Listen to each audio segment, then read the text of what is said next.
Git is a very popular version control system for software. We need Git for working with our Node ecosystem that we're going to use throughout this specialization. So it is important for you to get Git onto your computer. So let's go through a few quick steps to set up Git on your computer, and then some quick commands to enable us to make use of Git in this specialization. I will not go into too much of details about version control and how Git works and so on. That is beyond the scope of this course. Instead, we'll just get some basic understanding of Git. Git is, as I said, a version control system. This is a software tool that enables us for the management of changes to source code and maintaining a version history. So as your source code evolves, you will be able to check in the code at different points of time so that you can always have a way of rolling back to a previous version in case your updates to the code doesn't work correctly. There are various version control systems that are in use in the real world, including CVS, SVN, and Git being a very popular mechanism for version control these days. Where did Git originate? Git was designed by Linus Torvalds, the person behind the Linux operating system. Git was designed as a version control system, a distributed version control system for use in Linux kernel development. And it has seen much wider deployment in the real world these days. The Node ecosystem is very much tied into Git, and that is the reason why we need Git for this specialization. Let's now move on to a few hands-on exercises where you will first set up Git, then you will learn a few basic Git commands, and then also understand how you can set up an online repository in places like GitHub or Bitbucket for synchronizing your source code from your computer to the online repository.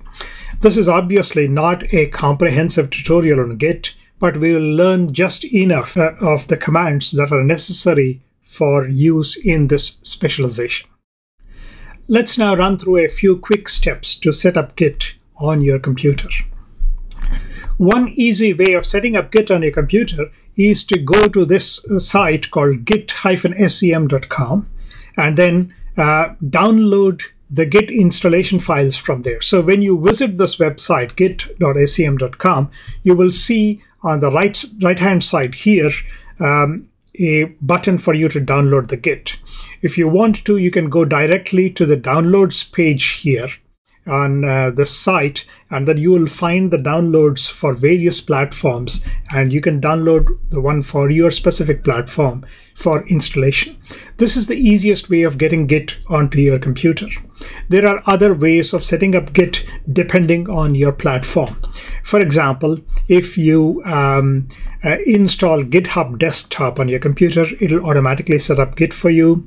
If you're using a Mac and you set up Xcode, and especially the Xcode command line tools, that will also set up Git for you. On this site, git.sem.com, if you go to the documentation page, you will notice that there is a book here called Pro Git. You can just go on to the Getting Started link. You will see a specific chapter here on installing Git. So just go to this installing Git site, and there you have more details about how to install Git on your specific platform. So you can use any of the methods suggested here for installing Git on your platform. This is fairly straightforward, so I'm not going to go through the details of how to do the setup. Download the installer and run through the setup to get Git onto your computer.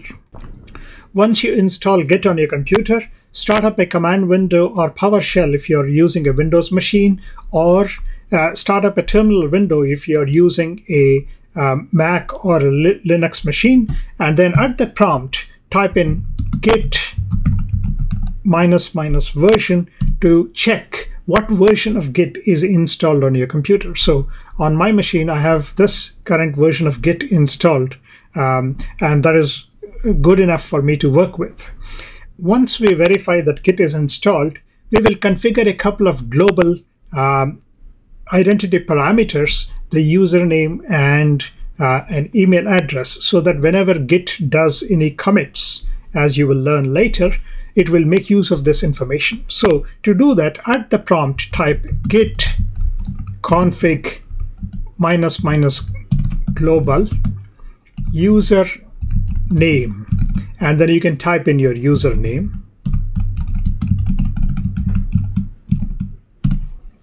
The other parameter that I'm going to configure is my email.